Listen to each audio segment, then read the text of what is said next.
someone is going to attack you. Yeah, that's crazy. That on the day you're Is this person just trying to take my money? Trying to scare me and tell me something's going to happen, it's not going to happen? I certainly hope so. Okay. Greetings and welcome to another episode of Talking Ifá with me, Babalawo Salako, Irio. Today I'm excited to start a new topic in a series I want to call Ifá Divination Stories, where I delve into people's stories from results they got from divinations, good and bad, or if they did their ebos, didn't do their ebos, and what helped build their faith in this Yoruba traditional religion of Ifá. So let's talk. Greetings. I'm Babalawo Salako. I was initiated as a priest of Ifá and Obatala in Nigeria in 2006, and I've been practicing the Ifá Orisha religion for over 30 years now. My mission is simple: to help those who are new to the religion or lost in the religion. So if that's you, then buckle up and join me. This is Talking Ifá. So today I have a guest, an esteemed Babalawo, Dr. Eric Adewuyi Mason, with me, and he's going to be the very first person to tell all of his very interesting and exciting stories in Ifá. And so at first I want to go through a history and tell his history of how he first got into religion and got to this point, and then we'll delve into his stories. So welcome. Oh, thank you for having me. All right. I'm a little camera shy, so please forgive. Let's see. Like most of us in the West, I was, raised as a Christian. I was raised in New Orleans, so many of us were Catholic. And right around the age of 10, I decided that I just didn't want to do that anymore. So I approached my mom and said, "Hey, I think I want to stop doing this church thing." And she said, "Yeah, you're 10, so you're still going to go to church for a little bit." So, but by the time I was 16, she was convinced that I was serious about what I wanted. And in between those 6 years, I spent a good bit of time reading about all sorts of other religious traditions, primarily through the encyclopedia. And, so it's kind of like the way Wikipedia is. There are all these little things at the bottom that tell you different places you can go and get more information, or different deities that are related in these religious traditions. So I found that fascinating. And somewhere in my late teens, I began to meet practitioners of different African traditions. And I think it was somewhere in my early 20s when I ran across practitioners of Orisha tradition that were primarily Lukumi and Santeria, practitioners. And for the most part, that was my introduction. I met a very interesting gentleman who was a physics professor, who I'm trying to remember. He might have been the very first person I did a divination with. And it was some mixture of pseudo Ifá divination and I Ching. And so it was a very, very interesting deal. He was a great guy, but he divined to his knowledge base. Right. And and subsequent to that, I had folks that I work with out of Miami for a little bit, and then finally I ran across Wande Abimbola. And so in 2002, I began studying with the Abimbola family exclusively. Oh, great. And so And then from there, yeah, and then you went on to his son with his son Kola having Bola. So yes, Wande Abimbola is a very, very busy man. And so I went to him and I said, Baba, I know you travel around a lot. Is anyone in your family who, I could study with when you're not around? And and he was proposing various of his children that would make sense. And he said, I have one son. He has a PhD in philosophy. Like, that's the guy that I want. And he said, okay. It's like, I'll introduce you. And at the time, Kola was in the UK. Mm-hmm. And so I contacted him, and we talked for hours. And then I asked him if he'd be willing to come to New Orleans and essentially spend his winter break with us. So in 2004, 2005, he came to New Orleans and spent about 5.5 weeks. So that was the extent of my initial real in-depth training as a Babalawo. Okay. And when did you get initiated? I was initiated in Ife in the year 2000. Okay. The joke that Kola and I will make is that we both got initiated the same year. Okay. Okay. But the difference is 30 years of training. So we were not the same. Okay. Well, that's great. So let's get into some stories, because a lot of times people are very interested in, what not only brought people in to this religious practice, but what keeps them there, what helps build their faith and say, oh, I'm never going to do anything else but Ifa. So tell us about some of your stories. Sure. I will say that I am a natural skeptic. So even today, every divination I go into, I'm going, this isn't going to be true. Okay. None of this stuff is going to be true. Whenever I go for me. Now, for other people, I'm always quite certain that they're going to get exactly what they need. But for myself, I'm just highly skeptical. But there has never been a time in the 20 some odd years of having divinations that it has ever not been accurate. But I can't put aside my natural skepticism about most things. And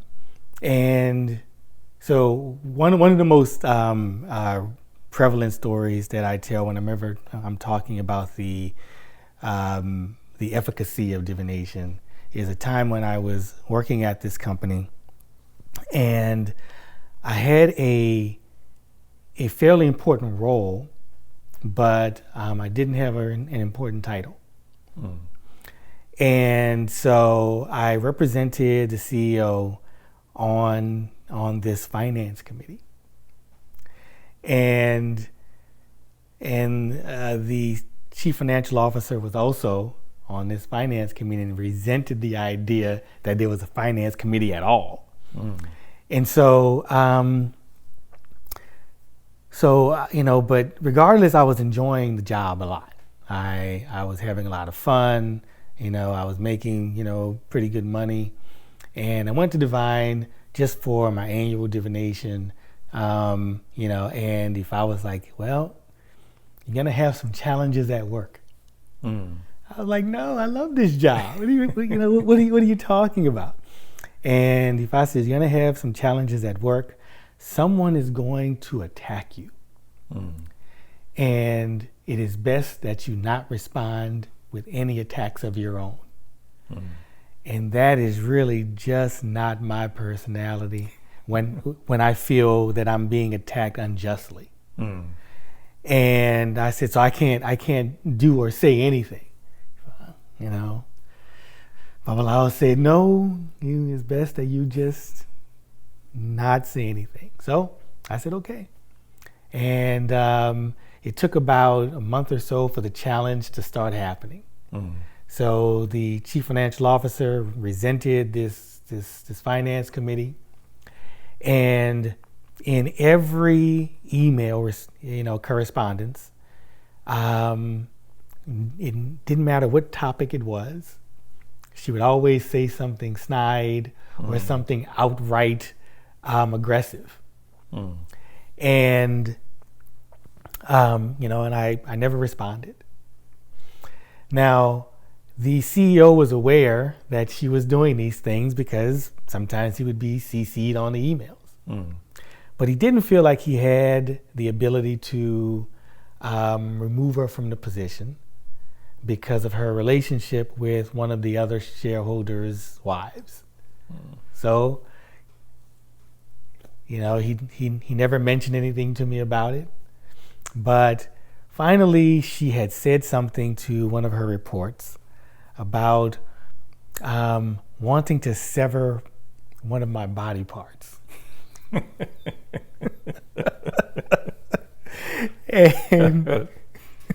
the CEO said, I think that's a little too far. And so he felt empowered to let her go.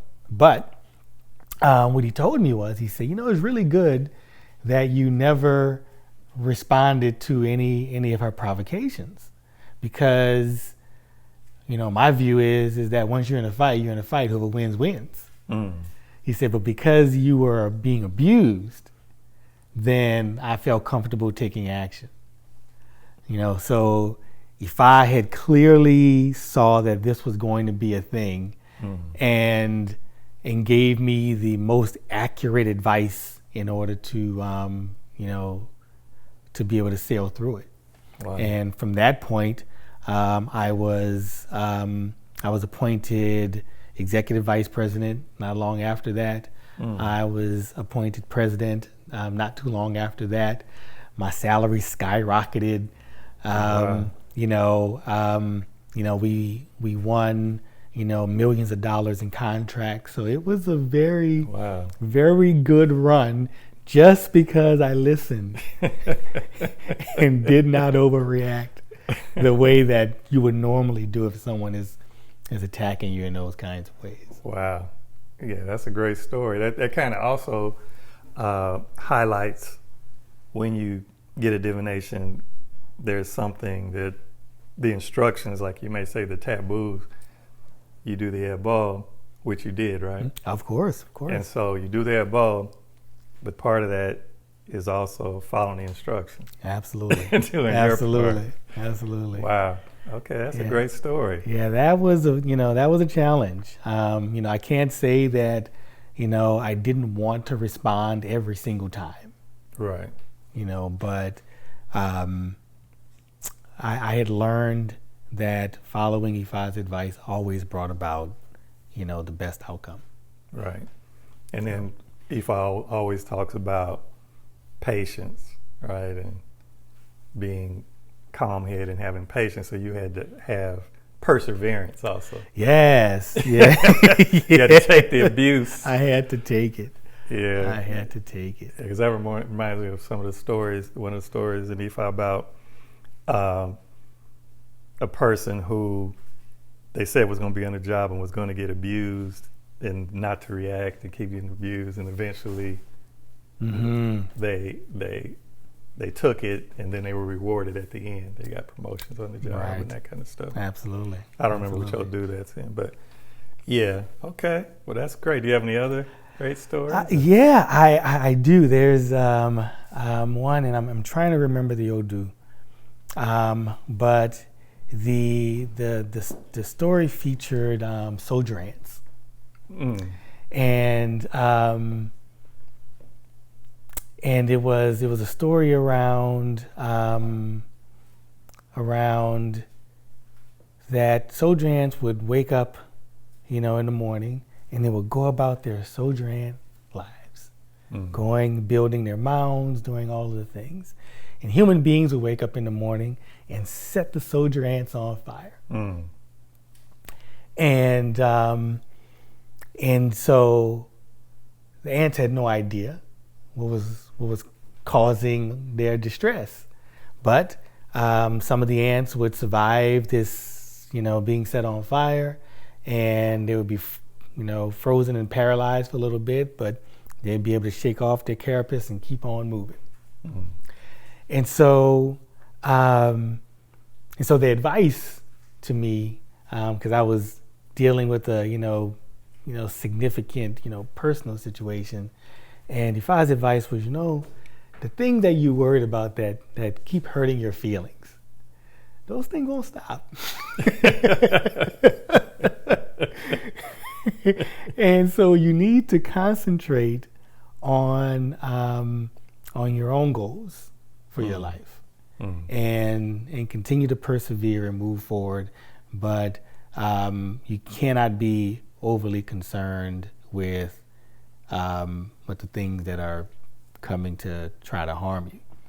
Now, the part of the advice that was stated that I did not heed was that, that you can always not be in the place where you're being set on fire. I didn't follow that part of the advice. I didn't like it. I wanted to continue to think, so I focused on the part of the advice that said to focus on your own goals. So I had mixed results.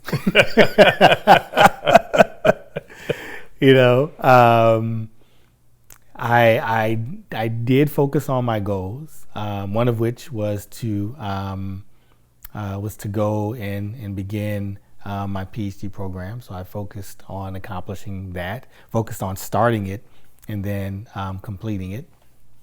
And I just didn't pay attention to the other piece. So I focused, but I still got burned with fire all the time. Over and over again. Over and over again. Over and over again. Well, it made you stronger. I certainly hope so. So, yeah. So how does those stories apply to your faith and determination in IFA that I would never leave IFA? Well, I mean, the bottom line is that there's never been a time when it has not worked. Every single time the advice was relevant for the time, and it brought about the outcome that was foreseen, either positive or negative. Right. And so I always perform the elbow, and I usually try to do it within a day or so at the longest. But and it's not always easiest to to follow all of the advice. That part can be very, very challenging. Right. Sometimes it requires you to think very differently than you would normally think. Right. Or to alter behaviors that you feel quite certain are really good behaviors. And so that's always a challenge. But it's never been where it was anything different than what Ifá said it was going to be. Yeah, that's something I think we all struggle with when you get a divination. You say, for instance, if you have 5 points of instruction, there's always 1 or 2 you think, well, I don't know about that one. I don't think that's really applies to me, or I'll deal with these. Exactly. It's easy to do that. Exactly. But yeah, we always find out the difference. It was a really interesting one.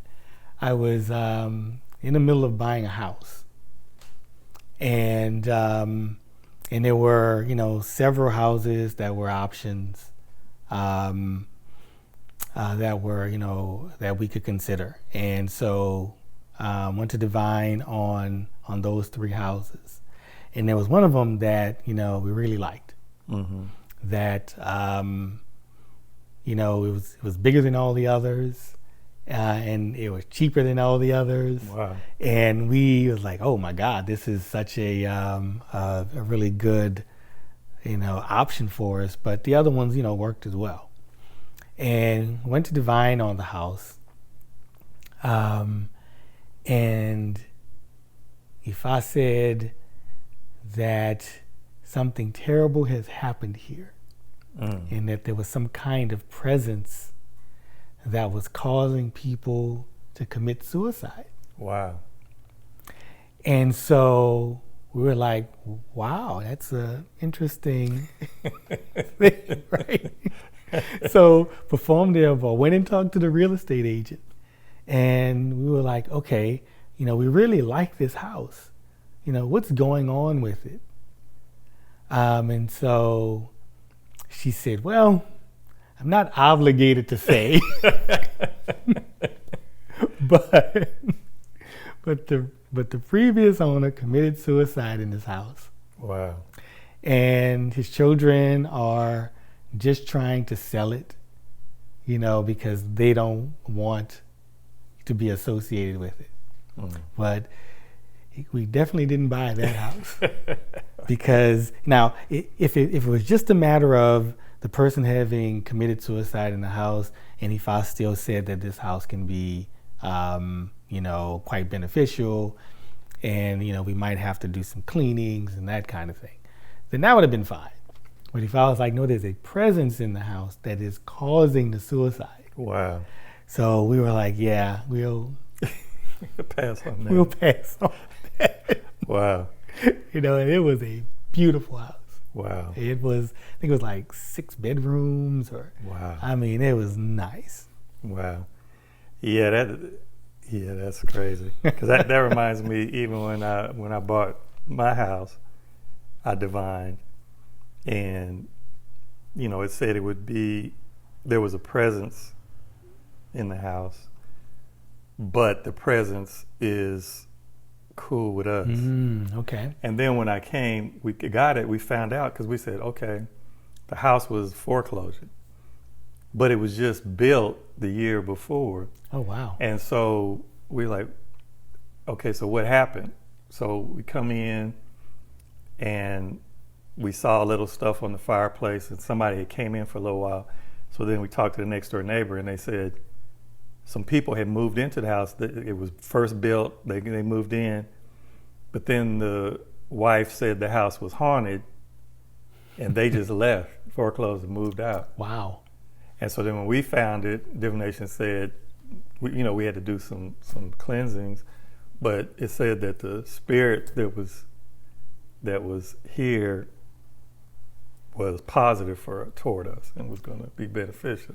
Okay. So we did it, and it worked out. And it's been here ever since. Been here ever since. So that was 1998. Wow. And so technically, we almost got a brand new house because they had just built it the year before.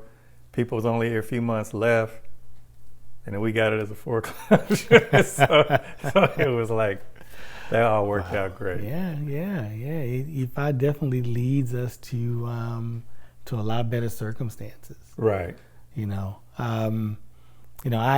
I've always found that no matter what, the divination is spot on. Right. There have definitely been some that I've been challenged with in terms of I didn't immediately understand its relevance. Right. And so sometimes you go through what I call, divination by experience.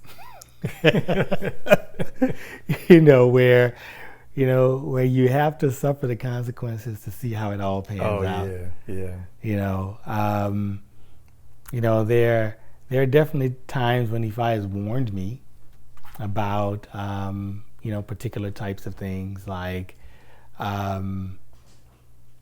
that you shouldn't engage in certain kinds of disputes on certain days of the week. But when you're upset on the day you're upset on the day, and at the time, I didn't have an opportunity to look at my watch and say, what day is this? What day is it? Can I respond? You get upset right there. It's just, okay, wait a minute.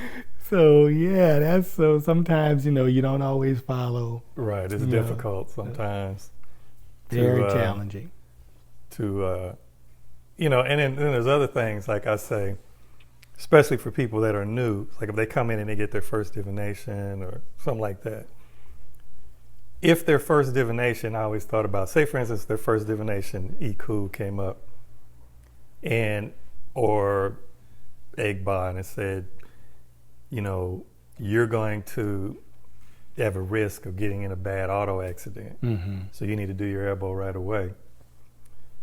So the person then says, okay, and they do their elbow, and they've never had a divination before, and they leave and nothing happens. So then for them, they have no proof that it works. So they're like, is this person just trying to take my money? They're trying to scare me and tell me something's going to happen. It's not going to happen. And I did all this work, and then they may run off and say, all right, forget that. Right, absolutely. They're scammers. So, so I just tell people sometimes you just have to be patient, because you don't always know when, it's working. Sometimes it'll work and you don't realize it's working. But you take the risk of not doing it, then usually you're going to find out right. That something didn't work. Oh, absolutely. And of course, too many of the poems speak about, what happens when people don't follow, right. The advice. And like I said, I do my best to follow it. But there are definitely times when I have not, and and I got to see the consequences of not doing so. Right. And the harder ones, of course, are the long-standing advice. Not just the things you might get, that might expire because the circumstance expired. So, like the story I give about at work. Well, I didn't have to take abuse for the rest of my life. Right. It was that particular circumstance that I had to take the abuse. Right. There were times when I was, advised to be, quite vocal. When I first applied for the PhD program, that I eventually got into, it was an interesting set of circumstances, right? So they had just started their PhD program, and I think I was the first person admitted to the PhD program who had applied for the PhD program. But because I didn't have a master's degree in religion or religious studies. Instead, I have a master's in business administration. They decided that they wanted to ask me to do the master's program first instead. And I was livid. I was livid. My divination had said how successful this could be, and how great I would be in it, but it also did advise that I speak up for myself. Okay. I did so, but before I did, I called Cola, and I was going off about this, about them wanting me to do this master's program. He said, well, hang on a minute. You know how he says, hang on a minute. He said, are you still going to get funding for both the master's program and the PhD program? I said, yes. And he said, do you have any concerns about the length of time it would take you to do it in the same length of time that you want to do it? I said, no, not really. Like, what you saying?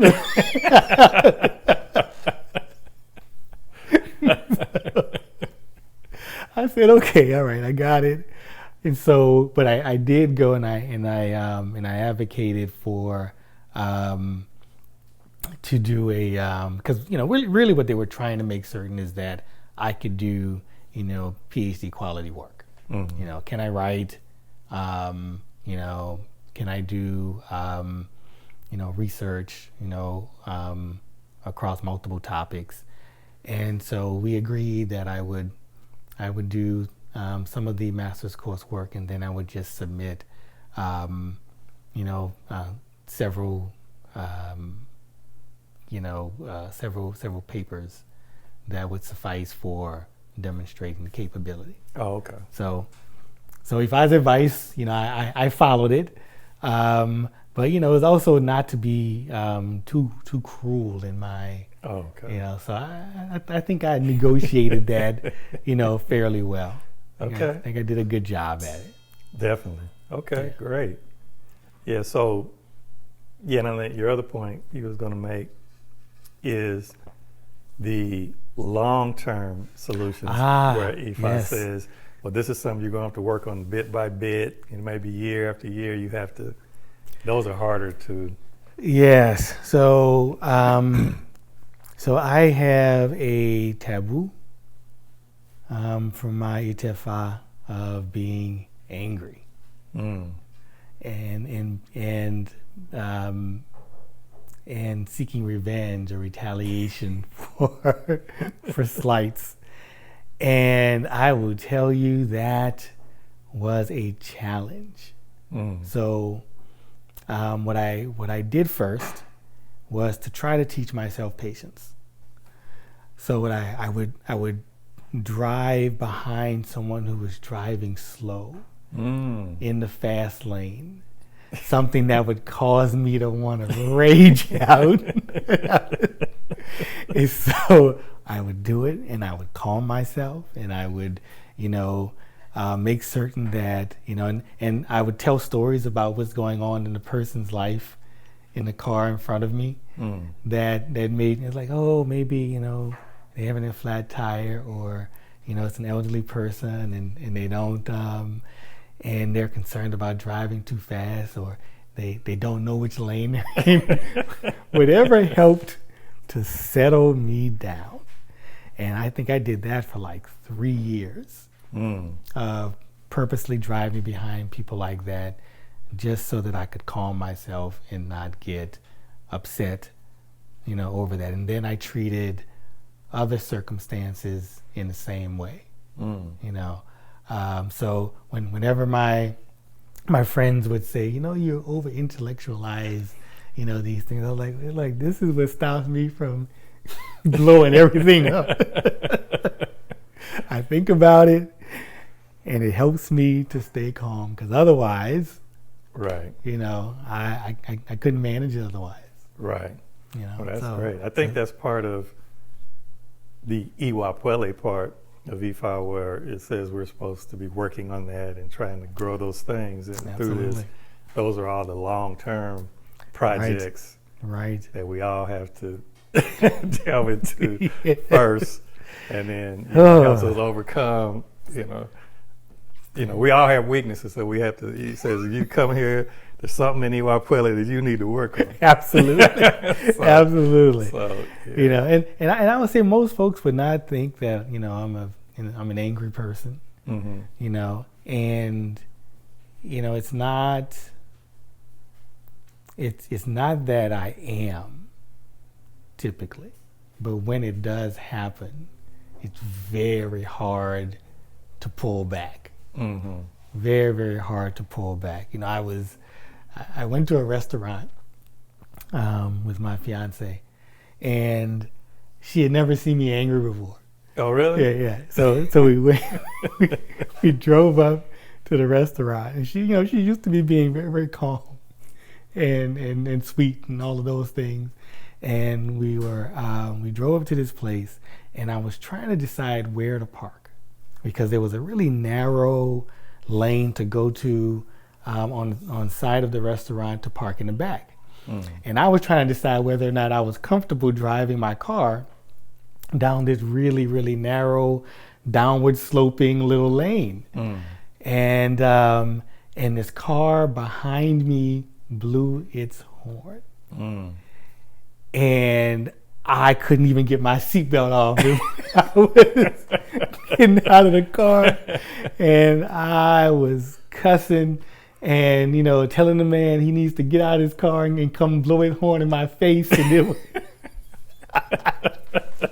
And she was like, what is going on here? I was like, oh, right. I'm not going to be angry. Maybe the guy is just in a rush for some, reason. And I calmed down. I got back in the car and I went up. But I was hot. I was hot. And it wasn't, it was a simple thing, Yeah. But he had taken me out of my reverie of trying to determine where I was going. And it seemed like he was being impatient with me. Right. And so that made me want to be, and it felt, disrespectful. Right. And so, it always reminds me of the times when Ifá goes too far. And it's usually when, he thinks someone is disrespecting him. Oh, yeah. So. Ifá, remember, lost his temper sometimes, too. He goes extreme. Exactly. So I was like, okay, I'm not in this by myself. I'm not the only one that takes a simple circumstance that could have been handled simply. I could have just said, guy, give me a second, but his blowing his horn made me want to fight. Oh, yeah. Yeah, we struggle with that. I mean, I try not to do that, but I lose my temper sometimes. My kids can tell you that, but I try not to. I try to stay calm as much as possible, but sometimes stuff just hits you the wrong way or the right way, however you want to look at it. Right. So those are long-term ones, right? That's the long-term advice. Don't right. And you just know that some, if I just telling you, that's just something you got to keep working on. One elbow is not going to solve that. You have to, work on that and fix it yourself. If I was just giving you heads up, that's something you need to work on, buddy. Yes. His elbow's not going to fix it. Elbow can't fix this. He can do it anyway. Can't fix it. So that's one of the long-term ones that I've had to have as a challenge. Right. Okay. So, any other stories? Are we good for today? Or I think that's it. That's it for today. All right. Well, I really appreciate it, Baba, you coming in and being on this episode and kicking off this series of Ifá Divination Stories, which are different than Ifá stories. So, if you hear about Ifá stories, that's not the same as Ifá Divination Stories. It's just the results that people have and experiences they have after their divinations and their bow, whether they do them or not. Okay? So thank you for joining, and I ask that you join on the upcoming episodes and look this brother up, because he's a esteemed scholar. I'm sure he has books and everything coming out. So anything you have coming up you want to say? I think I have a book chapter coming up, and I'm trying to remember which tack I'm taking. I think I'm looking at the socializing factors of Ifá divination in the Americas. Okay. So that should be coming out, I think, sometime in 2027, maybe. Okay. So. Okay. Well, keep us posted. We'll do. All right, Baba. Thank you very much. Thank you. Thank you. So that's it for today. Ireo. May Ifá always bless you. Also, we're kicking this off on a very special day. Today is Ita Dogun Ifá Day. So we say Ita Dogun Ifá Dogba Ifá Dogun Awo Kiye.